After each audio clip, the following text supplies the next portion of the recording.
Tengan un buen día, nietos del pueblo. Hoy nos encontramos aquí con el padre Omar, que es el señor cura de Valparaíso. Hoy nos está dando de su tiempo para darnos una pequeña entrevista. Feliz tarde a todos los que van a poder y llega a ustedes esta entrevista. Mi nombre es el padre Omar Alberto Sarmiento García. Soy originario de Fresnillo, Zacatecas. Tengo de ordenado más o menos 12 años de ordenado. Ya tengo aquí en Valparaíso 5 años de estar aquí. Voy a ajustar 5 años el 1 de agosto. Llegué aquí el 1 de agosto del 2019 y estamos a sus órdenes, aquí estamos trabajando aquí en Valparaíso. Bueno, pues empezando con algunas de las preguntas, mm, ¿cómo fue su transición aquí en Valparaíso? Bueno, yo llegué, como ya les decía, en el 2019. Antes estuve trabajando en el 2011, estuve 4 años en Coloclán, Jalisco, de vicario parroquial. Después me mandaron al seminario, estuve en el seminario 4 años trabajando ahí con los seminaristas. Era el encargado de disciplina de una etapa del seminario. Y después el señor obispo me pidió en el 2019 venir aquí a esta comunidad parroquial, aquí a Valparaíso, donde pues estoy prestando mi servicio y de una manera especial pues estamos aquí haciendo nuestra tarea, nuestra misión. Sabemos que la misión del sacerdote pues es estar de un lugar para otro, ¿verdad? No estamos estables en un lugar, siempre tenemos que estar en continuo movimiento según las necesidades de las comunidades. Y pues bueno, estamos, aunque sembramos la raíz en donde nos ponen, sin embargo con esa disponibilidad siempre de estar en ese continuo cambio, ¿verdad?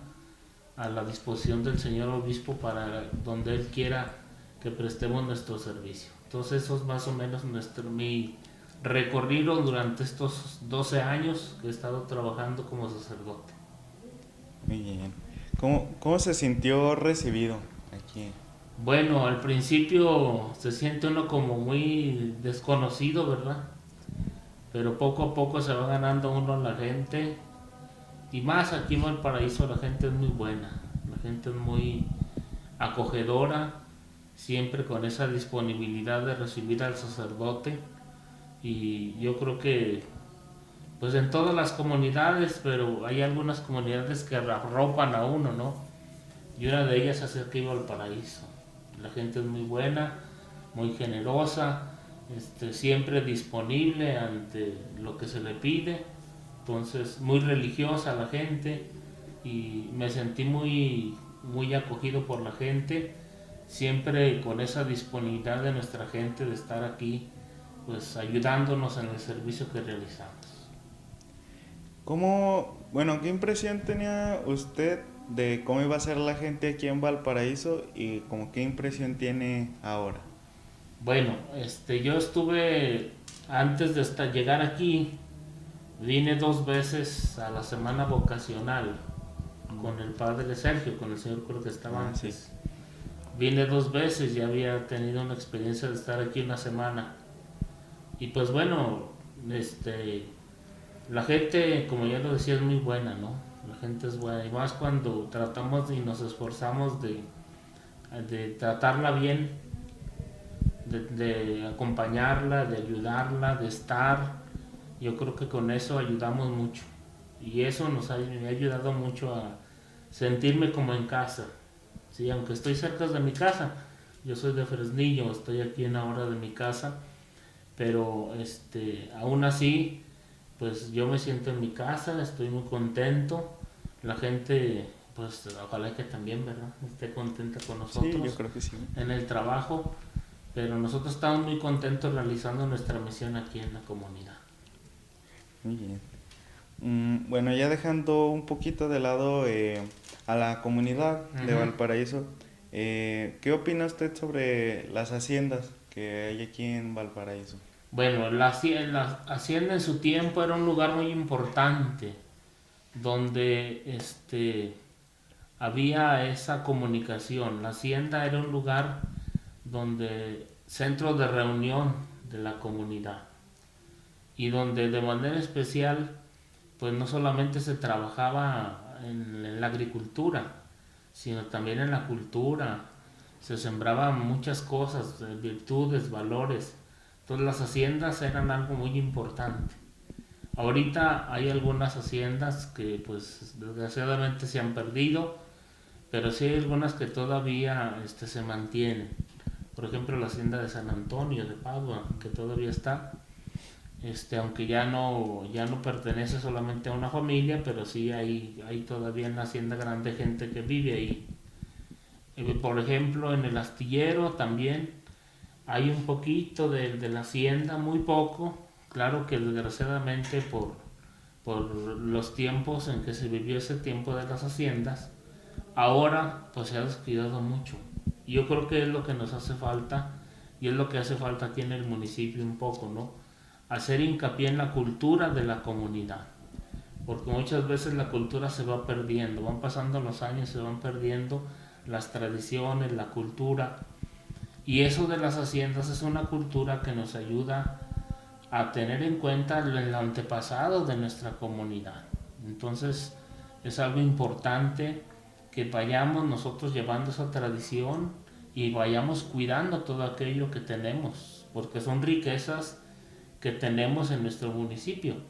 Hay muchas haciendas, la hacienda de San Mateo, la hacienda de San Juan Capistrano, San Antonio de Padua, la hacienda del Astillero, la hacienda de aquí de Valparaíso, ¿no? Entonces muchos lugares que podemos ir sacando para que pues para que crezca más nuestra cultura. Entonces es importante que nos preocupemos, ¿verdad?, ante lo que tenemos y que lo arraiguemos, que sea de nosotros y que lo cuidemos, que es lo más importante. Sí. ¿Conoce usted la historia de la iglesia de la Purísima Concepción o también conocida como la iglesia del Jardín? Uh-huh. Sí, es una iglesia. Antes se decía que no era una iglesia, era un lugar donde se guardaba, donde el hacendado guardaba las semillas. Entonces era un lugar, pues no era para la iglesia, ¿verdad? Sí, simplemente era un granero donde se guardaban las cosechas, donde se guardaban de una manera especial el alimento que se tenía para mantenerse durante todo el año. La parroquia, el lugar de la parroquia, pertenecía a la hacienda de San Mateo. Pertenecía a la hacienda de San Mateo. Entonces era un lugar de aquí del hacendado. Y por eso el problema que se tiene aquí en la parroquia, de que no se tienen cimientos. No hay cimientos, no tiene cimientos. Se fijan, la parroquia es de un lado, de acá del lado de la presidencia, no tiene cimientos. Nada más está relleno con tierra, pero no tiene cimientos. Por tanto, el problema es cada año que tenemos que darle mantenimiento. Ordinariamente en tiempos de aguas, en tiempos de lluvia, se humedece mucho el templo. ¿Y eso por qué? Porque como no tiene cimientos, se está empezando a abrir del medio. Por eso muchas humedades, por eso muchas veces, si notamos, el templo en ocasiones está muy húmedo de arriba. ¿Por qué? Por esa situación. Entonces no era un lugar de culto, no era un lugar para que fuera un templo. Sin embargo, bueno, ya conforme fue pasando el tiempo, se le dio el lugar, se arregló para que fuera la parroquia de aquí, de la comunidad parroquial de aquí de Valparaíso, pero eso fue con el tiempo, ¿sí? Pero antes no, antes simplemente era un granero, un lugar donde se guardaba el alimento para el transcurso del año. Y se fue pero adaptando. solamente así, sí. Sí. ¿Sabe cuándo se construyó? ¿Cuándo fue? No recuerdo bien, yo no recuerdo bien cuándo se construyó la parroquia.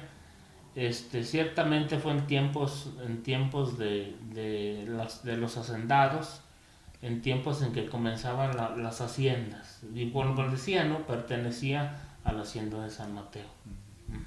Sí. Bueno, El atrio, pues de aquí esta iglesia tiene una historia que no mucha gente conoce. ¿Nos pudiera contar sobre eso? Bueno, el atrio es un lugar donde de una manera especial se recibe a los, en tiempos antes del Concilio Vaticano II, el atrio era un lugar muy especial donde se recibía a todos los cristianos. Y de una manera especial el atrio es el lugar de encuentro, del primer lugar donde nos encontramos para prepararnos a entrar al templo. En este atrio hay un lugar, ahí en la sepultura que está aquí enfrente, está el padre Lorenzo González Carlos. Él era un párroco que estuvo aquí en Valparaíso, era vitalicio, o sea, siempre iba a estar aquí de párroco. Lo cambiaron, y cuál era la situación. Cuando lo cambiaron se murió. Murió él, y él, su decisión era que lo trajeran aquí. Aquí está en el sepultado, aquí en el templo, ya tiene muchos años. Y el atrio, este atrio es muy importante. ¿Por qué? Porque en tiempos de la cristiandad, en este lugar, si se fijan en la torre, ahora, si Dios nos presta la vida, el día 30 de mayo vamos a inaugurar una obra importante, que es, vamos a iluminar la torre. Y quizás mucha gente no se fija, pero en la torre hay hasta balazos, tiene balazos. ¿Por qué? Por el tiempo de la cristiandad. Los cristeros, que llegaron los federales y quisieron tomar el templo, y por tanto los cristeros no lo dejaron, no quisieron, no dejaron que se metieran los federales. Y por eso el lugar del atrio es algo que donde los cristeros del tiempo se pusieron en contra de los federales para cuidar su templo y su casa, la casa de Dios. Entonces era un lugar muy especial, un lugar muy especial el atrio de esta parroquia, de este lugar, donde de manera especial pues encontramos diferentes signos de ese tiempo, ¿sí? Uh-huh. Sí. ¿Nos pudiera contar un poco acerca de cómo, bueno, lo que usted sabe de cómo se vivió la guerra cristera aquí en Valparaíso? Bueno, aquí la guerra cristera eran defensores de la fe. Y quizás una de las cosas que identifica aquí nuestra parroquia en tiempos de la era cristera era pues que aquí estuvo un santo, el santo San Mateo Correa. Fue párroco de aquí de Valparaíso muy poco tiempo, casi acababa de llegar cuando se lo llevaron a fusilar a Durango.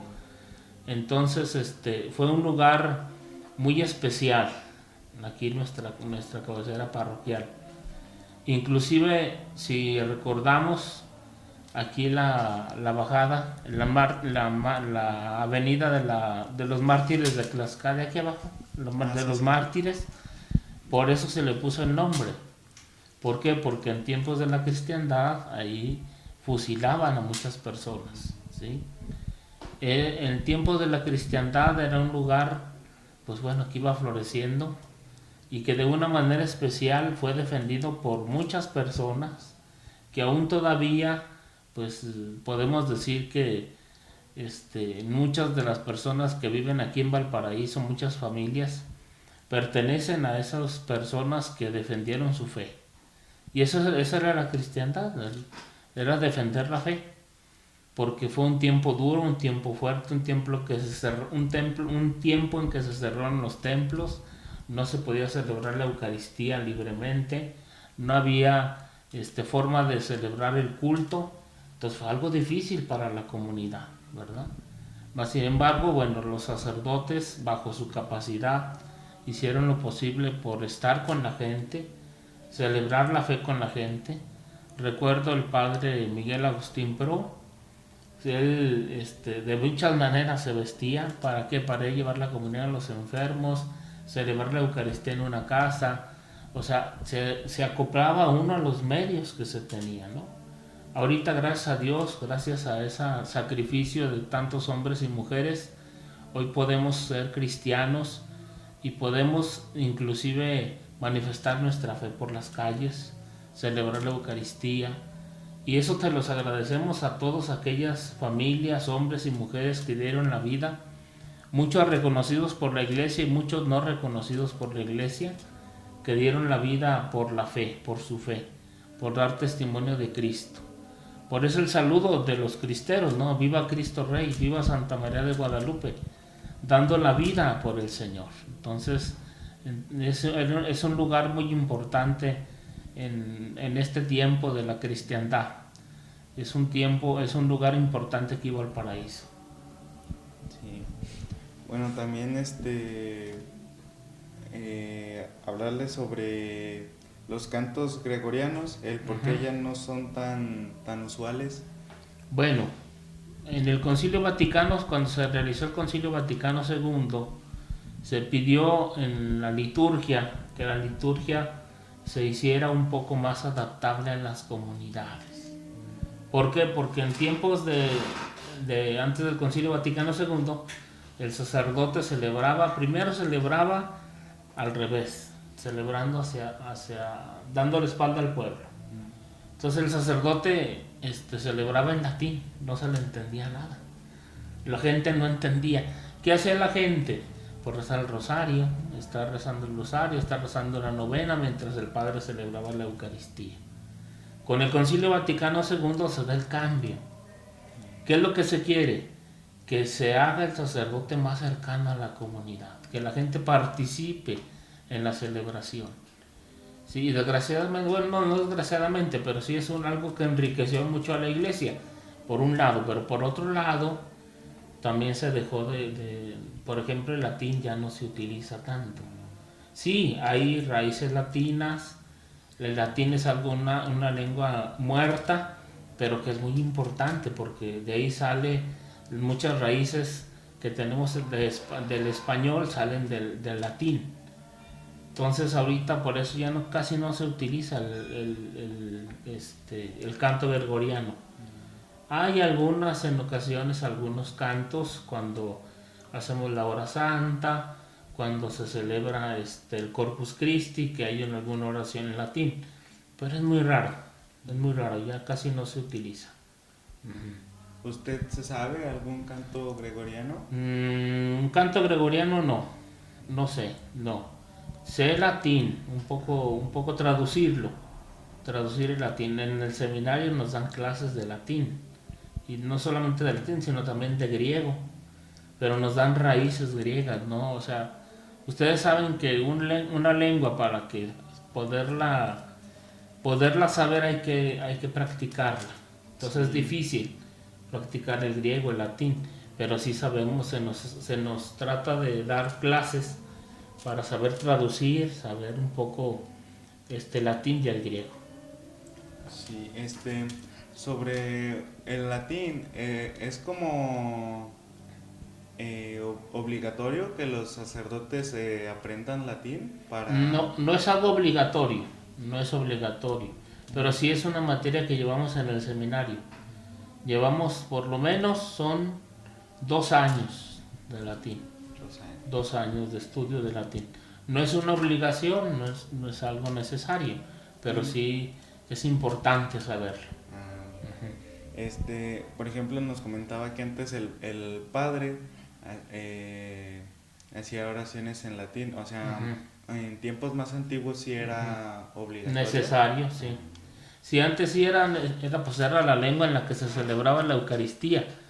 Por tanto, el sacerdote tenía que saber lo que estaba diciendo, ¿verdad? En la Eucaristía, no en la misa. Entonces era algo muy necesario que supiera el latín. Ahorita, como ya lo decían, después del Concilio Vaticano II, la lengua del latín no es tan necesaria saberlo. Sí es necesario por lo menos lo básico. ¿Cuáles son los rangos de posición de la Iglesia Católica y cómo se va subiendo en esa posición? Bueno, no podemos decir que son rangos, así como, ¿cómo decirlo? Como los médicos, ¿verdad? Que van subiendo de nivel, según su estudio, según las capacidades que tiene la persona, ¿no? Aquí no podemos hablar de nivel. Aquí pues, los sacerdotes todos somos iguales, todos hemos recibido el sacramento del orden. Claro, con una tarea especial. podemos recibir diferentes tareas, comenzando con el obispo. El obispo es el encargado de una cierta diócesis, un lugar particular, una diócesis particular. Primero. Segundo, el párroco, que es el señor cura, el encargado de una comunidad parroquial. Él se encarga, él es el que toma decisiones, él es el que administra la parroquia, el que hay algún caso, alguna necesidad, él tiene que tomar decisiones. Después vienen los vicarios parroquiales, que son los que ayudan al señor cura en el trabajo pastoral de la comunidad. Pero estos rangos no se ganan ni porque sepas mucho, ni porque tengas influencias, porque muchas veces se piensa eso, ¿verdad? Que a lo mejor el padre tiene muchas influencias y que pues le ayudaron a que fuera el señor cura o que fuera el obispo. No, eso se va dando según la gracia de Dios, ¿no? Dios simplemente nos va poniendo donde es necesario y siempre hay que verlo con ojos de fe. Yo creo que eso es importante, sí. Verlo con ojos de la fe, ¿no? Y no es porque lo merezcamos, ¿no? Sino porque, bueno, Dios nos va poniendo donde Dios piensa que se necesita que estemos ahí. Ese es el más o menos. No podemos hablar de rangos, sí. No podemos hablar de rangos, sino simplemente tenemos que hablar de servicio. Yo creo que toda vocación debe partir de eso, de un servicio. Que no se nos olvide que estamos sirviendo a una comunidad, sea donde sea de vicario, sea de párroco, sea donde sea, pero es un servicio que está haciendo a la comunidad. Sí. ¿Qué significa la hora santa y qué representa? Bien, la hora santa es un momento de oración delante del Santísimo. Es adorar a Jesús Eucaristía que está presente en la hostia consagrada. La hora santa es un lugar de oración. Yo creo que así como necesitamos el alimento material para renovar nuestras fuerzas físicas, también necesitamos renovar nuestras fuerzas espirituales. Por eso necesitamos encontrarnos con Dios. Y más ahora en nuestro tiempo, yo creo que nos hemos olvidado muchas veces de Dios. Sí, nos preocupamos por tener los mejores zapatos, el mejor celular, comer bien, estar bien, pero no nos preocupamos por nuestro interior. Y es ahí donde nos toca. La hora santa es un lugar muy especial donde pues nos encontramos con Dios, donde oramos delante de Dios y donde nos damos la oportunidad de estar cara a cara con Él. Entonces sí es importante la hora santa, lugar de encuentro con Dios, lugar de oración, lugar donde Dios manifiesta y donde nosotros adoramos a Jesús que está presente en la Eucaristía. Sí. Bueno, ahorita que nos comenta eso, bueno, ¿qué opina usted acerca de estas nuevas generaciones que ya no son igual de apegadas a la religión como antes? Yo creo que es importante decirlo que no es que sea un apego. Muchas veces nuestros papás todavía pues nos dicen, yo lo hago por tradición, ¿verdad? Muchos católicos que por tradición vienen a misa, se acercan, pero yo creo que lo más importante es nuestro convencimiento, convencernos de que necesitamos a Dios. Muchas veces nuestros jóvenes pues en su vida ocupan que les ayudemos, que los guiemos, que los conduzcamos en el camino, ¿no? De una manera especial, que les dejemos y les ayudemos para que sigan a Dios, se encuentren con Dios. Yo creo que eso es algo muy importante. Y el encuentro con Dios comienza ¿en dónde? En la familia, en la casa. Y es un lugar muy especial donde Dios de manera especial nos llama a encontrarnos con Él. ¿Y en dónde? En las virtudes, en los valores. Y convencer a los jóvenes. Yo creo que eso es muy importante, el convencimiento. Convencer a los jóvenes de que necesitan a Dios en su corazón. Y al ver la necesidad de Dios en su corazón, pues bueno, van a dejar que Dios actúe en su vida. ¿Sí? Es una tarea muy importante, una tarea que nos debe de preocupar, y más ante tantas dificultades que encontramos hoy en nuestro mundo. Dificultades que muchas veces, pues bueno, nuestros jóvenes muchas veces no toman las mejores decisiones, y por eso hay que ayudarlos hay que convencerlos. Y poco a poco, ese convencimiento se va dando poco a poco, ¿no? Poco a poco convencerlos de la necesidad de encontrarse con Dios. Sí. Y bueno, ¿cuál sería un consejo o alguna estrategia para que los jóvenes tengan ese encuentro, ese acercamiento con Dios?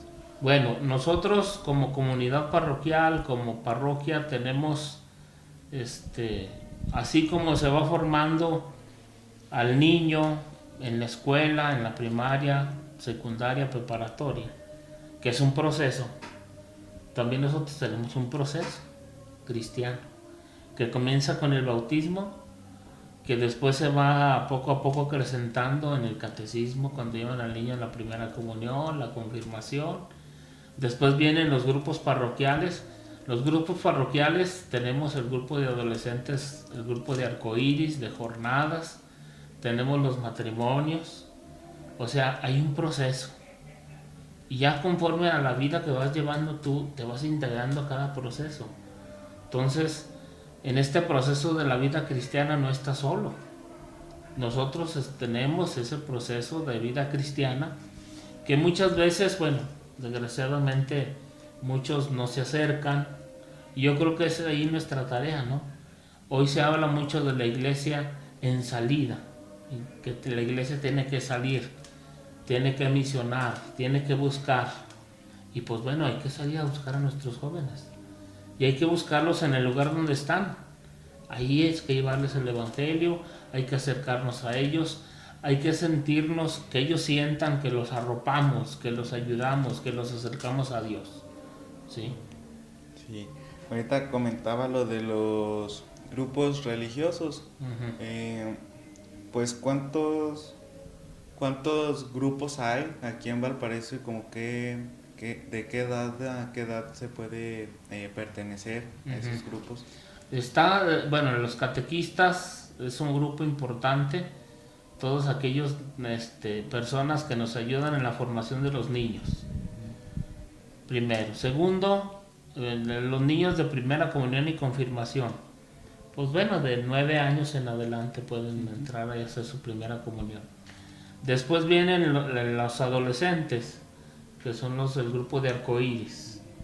Ellos desde los 12 años ya pueden estar en el grupo de arcoíris, 12 años, más o menos la adolescencia, 12 a 15, 16 años.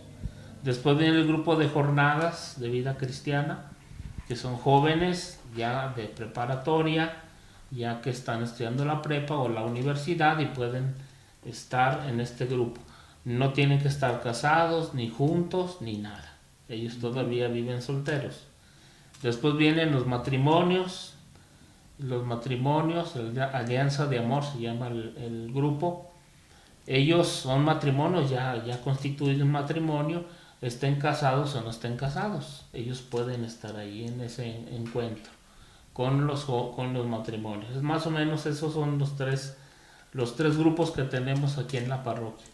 Claro, tenemos el grupo de ministros de la comunión, el grupo de la adoración nocturna, el grupo de liturgia. O sea, son diferentes grupos en los cuales se puede servir en la comunidad. Sí, y bueno, existen como algunos otros grupos religiosos que aquí en Valparaíso no, pues sí, pues que no se encuentren, que aquí no está ese grupo. Sí, por ejemplo, hay algunos que se llaman los cursillistas, Mm. mente de cursillos, que son también matrimonios, no hay aquí.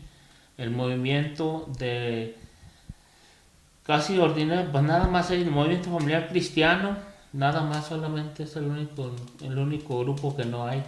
Pero de ahí en más todos los demás tratamos de que haya participación. Uh-huh. Sí, ¿qué tanta participación hay de la gente en los eventos religiosos? Hay mucha participación, la gente aquí en Valparaíso es muy religiosa. Pero claro, como lo estábamos diciendo hace un momento, ¿no? Yo creo que donde sí no nos hace falta un poquito trabajar más en nuestros jóvenes. Si vemos en las misas, en las celebraciones eucarísticas que celebramos los domingos, hay más gente más adulta que jóvenes. Jóvenes casi no vienen a misa, no se acercan, ¿no? Y pues ahí está nuestro desafío de nosotros como sacerdotes y la comunidad parroquial y todos, porque bueno, a todos nos toca anunciar el Evangelio, el que nos preocupemos por nuestros jóvenes, ¿verdad?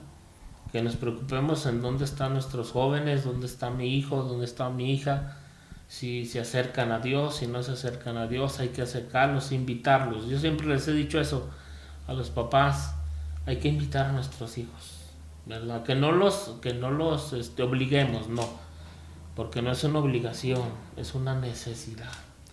Cuando nos damos esa oportunidad de sentir la necesidad de Dios, ya no lo vamos a ver como una obligación, vamos a verlo como una necesidad. Es que necesito encontrarme con Dios. Y cuando lleguemos a ese momento, ya no vamos a batallar. ¿Por qué? Porque instintivamente, así como necesitamos el alimento material, también vamos a necesitar encontrarnos con Dios. Entonces es una necesidad importante, ¿sí? Y eso hay que convencer a nuestros jóvenes, que sea una necesidad el acercarnos a Dios, que sea una necesidad, convencidos de que necesito a Dios, por eso me acerco a misa, por eso me acerco a comulgar, por eso me acerco a confesarme, porque necesito a Dios en mi corazón. Por eso, pues bueno, nuestra tarea es importante y eso parte todo de dónde, pues de la casa, de la familia. De ahí es donde vamos a sembrar la semilla de la necesidad de Dios en el corazón. ¿Por qué considera usted que está faltando ahorita más ese acercamiento a comparación de antes que pues las familias desde los más grandes, de los abuelitos, los padres, los hijos, todos que se acercaban mucho a la iglesia, que ahorita pues como usted dice casi nada más ya se acercan las personas más grandes, que son pues los que la mayoría son de los que cuando eran niños pues estaban yendo a misa, son los que siguen asistiendo hoy en día. Yo creo que una de las cosas que pues por la que falla esto es nuestra cultura. Nuestra cultura muchas veces es una cultura pues secularista, una cultura egoísta, una cultura simplemente una ideología donde preocúpate por ti mismo. Si tú estás bien, los demás a mí no me preocupan.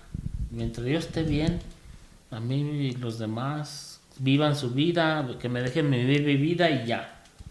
Entonces, desgraciadamente la misma cultura nos va llevando a eso, ¿verdad? A olvidarnos y despreocuparnos de una manera especial de nuestro interior. Como ya lo decía, no nos preocupamos por el tener las mejores cosas, tener la mejor ropa, el mejor carro, el mejor celular, tener todo externo muy bonito, pero por dentro. Entonces no nos debemos olvidar que la persona humana es exterior e interior, espiritual y material.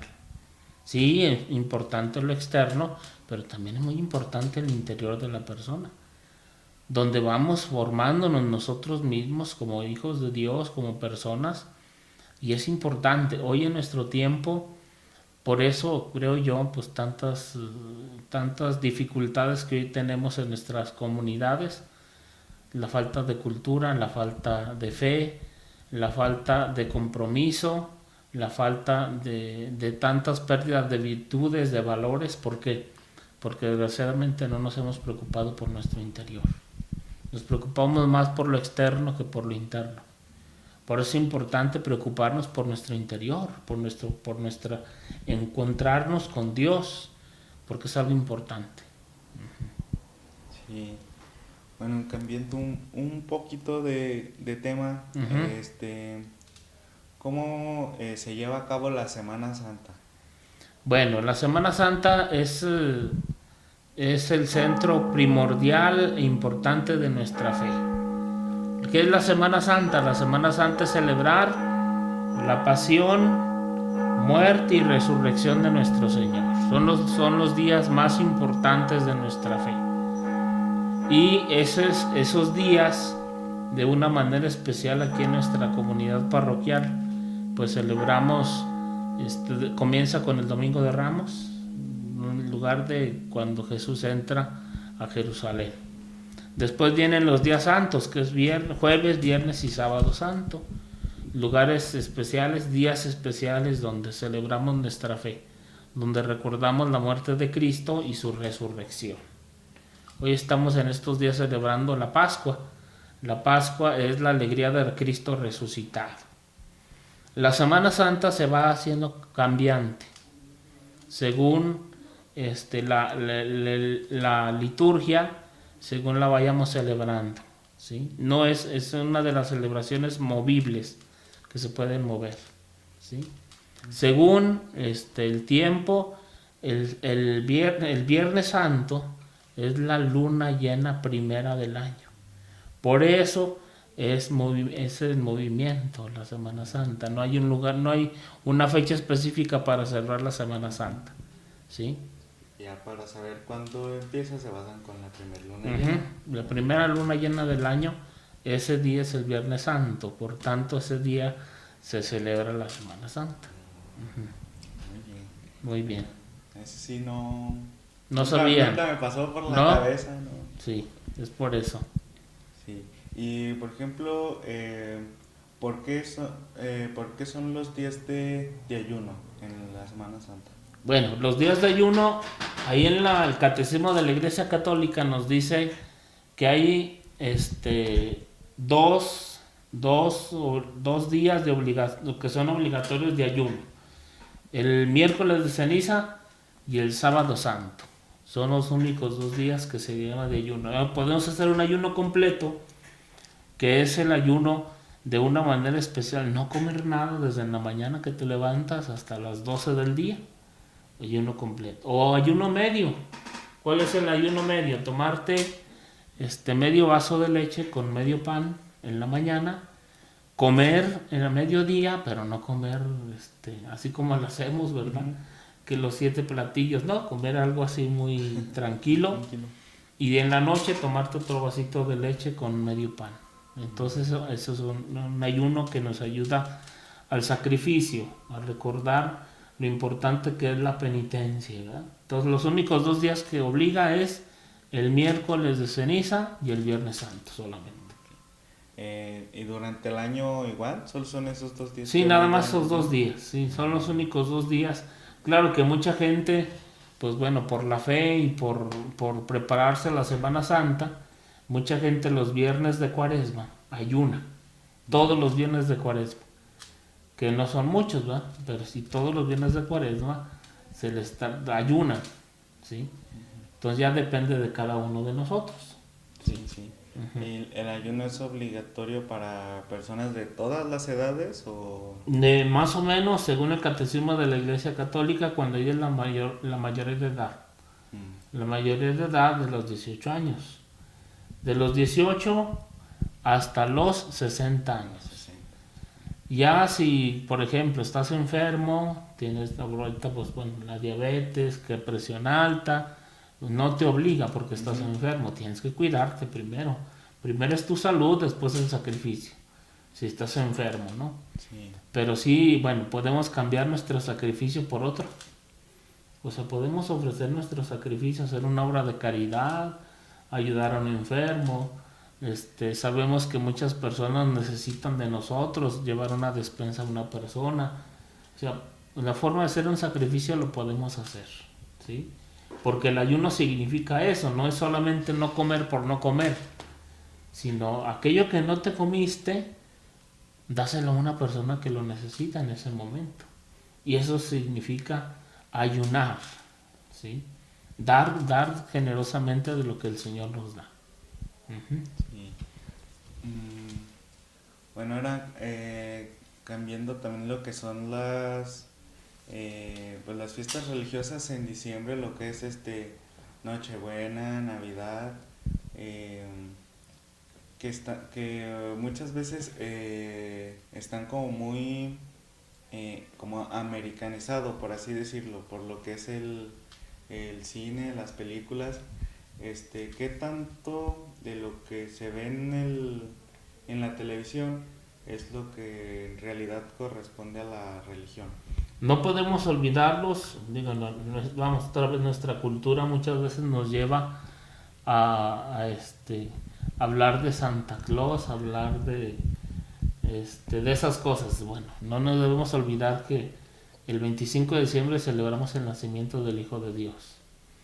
Eso es lo más importante, es lo más importante. El Hijo de Dios, el Niño Dios, ¿sí? Que muchas veces, pues bueno, nuestra cultura muchas veces nos lleva como dices tú, ¿no? A traer tradiciones de Estados Unidos y que no nos ayudan, no nos ayudan.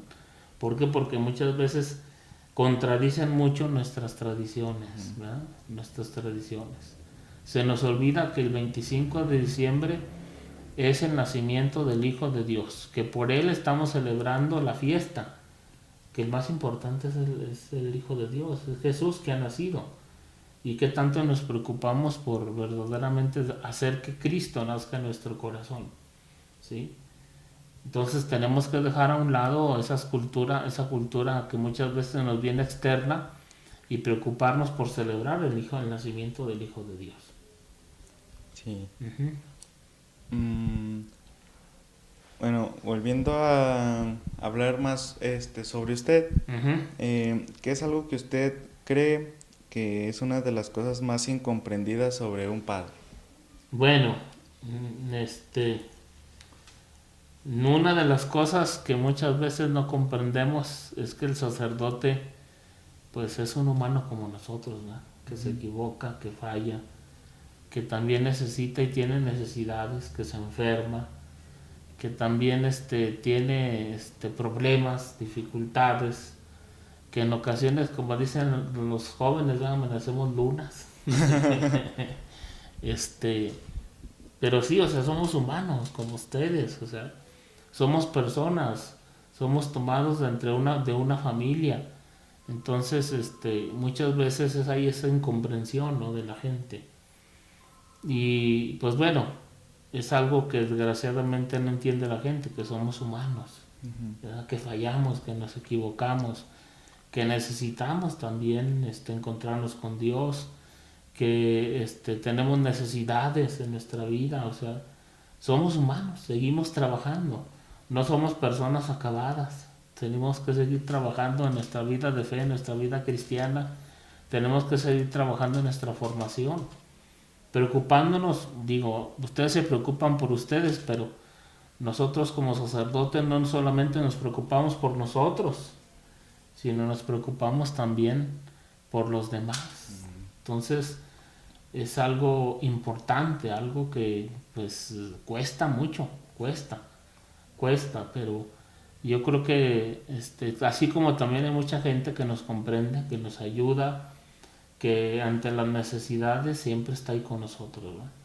Y muchas veces el sacerdote es incomprendido, pues sí, pero yo creo que hay que pedir mucho por nuestros sacerdotes, ¿verdad? Por ellos, pedir por ellos para que Dios les ayude y nos siga ayudando en esa tarea tan importante de ser puente entre Dios y los hombres y saber conducir a la comunidad que Dios ha puesto en nuestras manos, saberla conducir al encuentro de Dios. Sí.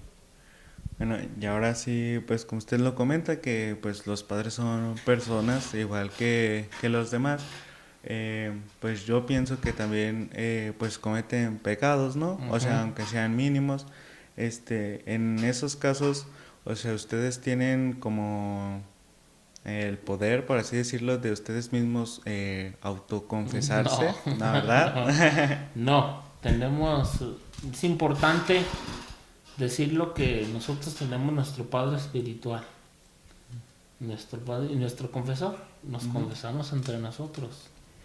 Porque si quiero si quiero dar la misericordia de Dios, tengo que recibirla, ¿no? O sea, tengo que experimentar primero yo esa misericordia de Dios para después darla a los demás. No puedo dar algo que no tengo en mi corazón. Entonces, si yo no me acerco a Dios, si no me confieso, si no celebro la Eucaristía con devoción, pues no voy a poderlo ayudar tampoco a otra persona.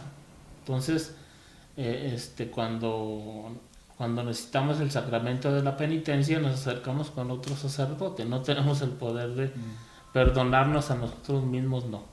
Hay que acercarnos con otro sacerdote para que nos muestre esa misericordia de Dios. Muy bien. También si nos pudieran como contar un poco de su vida en el seminario. Sí, bueno, me parece que para el seminario es a partir de la preparatoria, ¿no? De la preparatoria, Uh-huh. yo entré en el 98 al seminario. Uh-huh. Estuve 11 años estudiando en el seminario, estuve haciendo la preparatoria, el curso introductorio, filosofía y teología. Me formé durante 11 años ahí en el seminario. Fue una vida pues difícil porque pues tienes que renunciar a muchas cosas, ¿verdad? Ahí pues no hay fiestas, no hay que un cumpleaños, que no hay una quinceañera, que no hay un matrimonio, o sea, no nos dejan salir tanto, solamente cada mes, en la salida a casa cada mes, pero ordinariamente no hay salidas, no nos dejan salir. Entonces sí es pues renunciar a muchas cosas y verlo todo con ojos de fe, es lo más importante, con ojos de fe, que Dios es el que nos llama y nosotros generosamente, libremente le estamos respondiendo al Señor, nosotros libremente. Sí. Bueno, retomando ahorita lo que le decía de las confesiones, ya ve que como en muchas cosas todo en exceso es malo. Por ejemplo, lo que sería en las confesiones, porque pues hay mucha gente que si puede se confiesa pues diario. También ahí es como algún error en esa persona o... Bueno, es importante formar nuestra conciencia, ¿verdad? Sabemos que la confesión se da cuando hay un pecado grave, es cuando tenemos que acercarnos a confesar.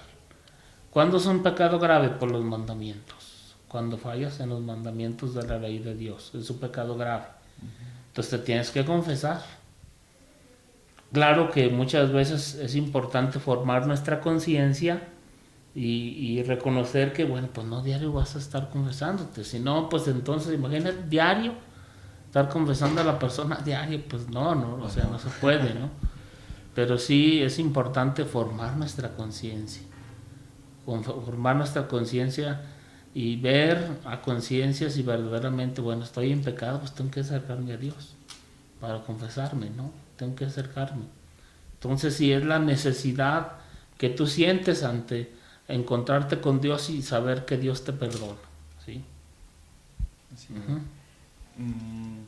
Bueno, yo creo ya para terminar, ¿cómo se organiza usted o cuál sería como su rutina para cada misa?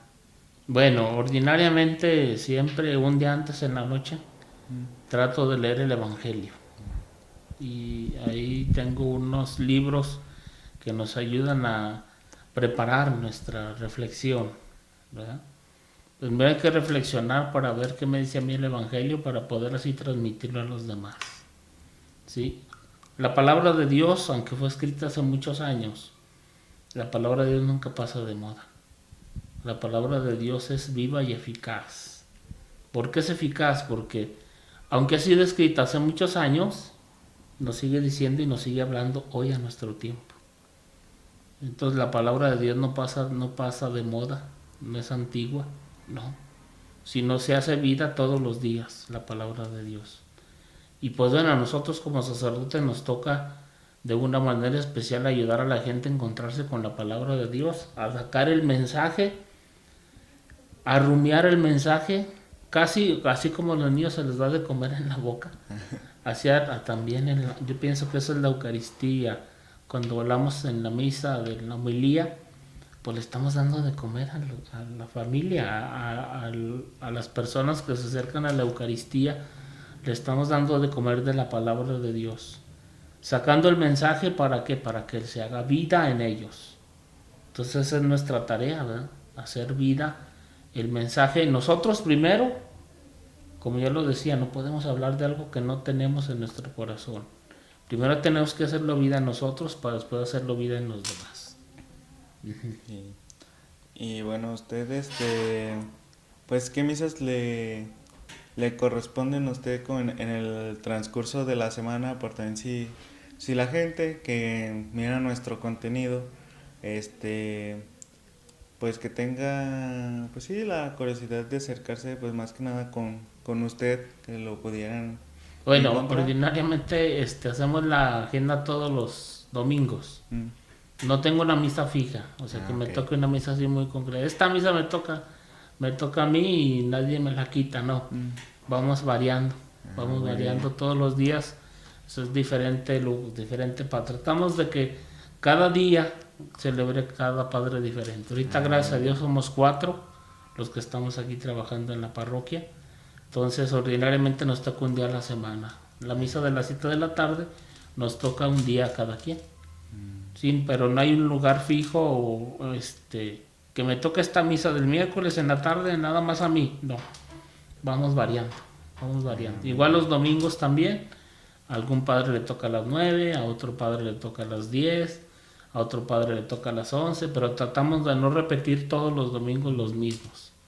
¿Por qué? Pues para que la gente también escuche otra voz, ¿verdad? Escuche otra voz. Sí, y así es en otras comunidades o ya municipios como más grandes, más industrializados, que es más, pues más tardado moverse de un lugar a otro. Es igual que se van rolando o ahí ya es como que Bueno, dejan a alguien allí, fijo. por ejemplo, en Fresnillo, que son 8 parroquias, cada parroquia que tiene sus padres, sus sacerdotes, ¿no? Ujú. Y ellos celebran pues en su parroquia, en su Ah, muy comunidad. bien. Aquí nosotros pues también, aquí nada más aquí en Valparaíso celebramos, ¿sí? Claro que salimos fuera, pues bueno, podemos celebrar en Fresnillo, de donde somos, ¿no? Pero ordinariamente nuestro lugar de compromiso de celebrar la Eucaristía es aquí en nuestra comunidad. Pues yo pienso que ya con eso terminaríamos, con eso concluimos. Agradecerle pues que hizo su tiempo para darnos esta entrevista y pues nada más agradecerle. Muchas No, pues de gracias. antemano muchas gracias por su tiempo también y estamos a sus órdenes, ¿verdad? Y yo les digo, les he dicho siempre, tengan miedo de acercarse, hay que acercarse. Yo creo que muchas veces no se acerca la gente a nosotros, que nos tienen miedo, ¿verdad? No quieren acercarse, pero no, bueno, pues simplemente si hay una necesidad, pues acérquense, estamos aquí, pregúntenos, ¿verdad? Acá no hacemos nada, ni vamos a cobrar nada tampoco. Pero estamos a sus órdenes, estamos aquí a sus órdenes, trabajando aquí con ustedes en esta comunidad parroquial. Los seguimos invitando a que sigan participando en las actividades de nuestra parroquia y que de una manera especial nos sigamos sintiendo cercanos a Dios, de una manera especial. Que Dios los bendiga a todos aquellos que han visto esta entrevista, que Dios los bendiga. Sí, gracias.